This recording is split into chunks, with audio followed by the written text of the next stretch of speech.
If the top of those pylons showed the real curvature of the Earth without any refraction, the Earth would look like this.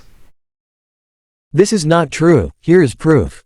I built a sphere and put it inside a red circle with a very slightly larger radius. When I put the camera in the gap between the red circle and the sphere's surface, the red circle looks like this. It makes the same shape as the tops of the Pontchartrain pylons. TwirlySocrates, do you agree that if that represents the curvature of the Earth, then planes flying into the horizon should follow the same kind of pattern? They would, if flying at a constant altitude and you were directly under their path. When observation shows planes not following that kind of pattern, are you going to call it fake?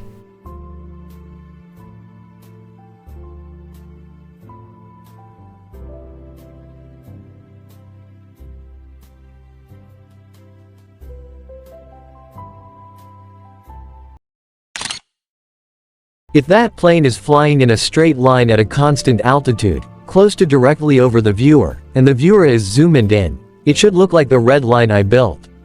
I can't tell from your photo if these criteria are met.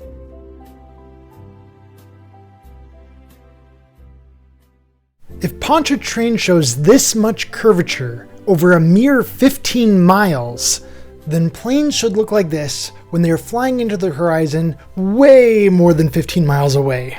The greater the distance, the greater the curvature. That's what 8 inches per mile square means. Unlike the bottom of the pylons, the curvature at the top of the pylons is not a mirage. We know this because the image of the tops of the pylons don't exhibit any displacement due to turbulence.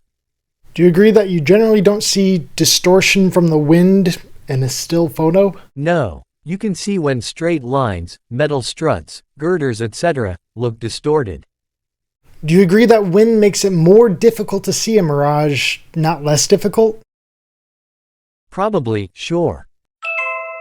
So if it wasn't windy on the days that the Pontchartrain footage was shot, what's the significance of your statement?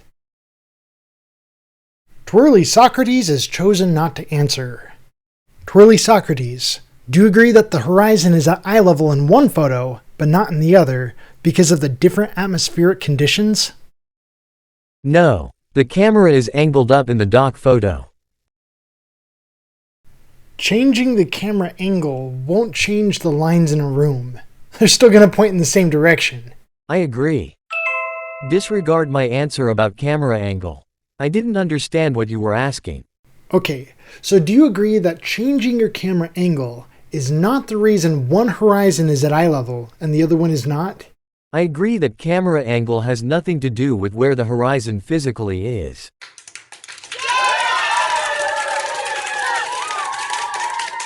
Okay, do you now agree that one horizon is at eye level and the other isn't because of the differing atmospheric conditions? No. The main difference between the two images is camera zoom. If both were zoomed in, both images would see the horizon below converging perspective lines. This effect is due to Earth's curvature. Atmosphere might have some impact on the optics, but the effect is small and inconsistent. Do you agree that camera zoom won't change the angle at which you see lines in a room? Camera zoom doesn't change perspective lines, whether or not you are in a room. At ground level, camera zoom determines whether or not you can resolve the horizon drop in a photo. By resolve, I mean to have the resolution necessary for distinguishing a given detail in a photo. In this image, the features of the letter R cannot be resolved until we have a large enough image resolution. Okay, so now you're claiming that it's the camera resolution that is causing the horizon to appear at eye level in that one photo. I'm sorry. I think we're just going to have to call impasse on this one.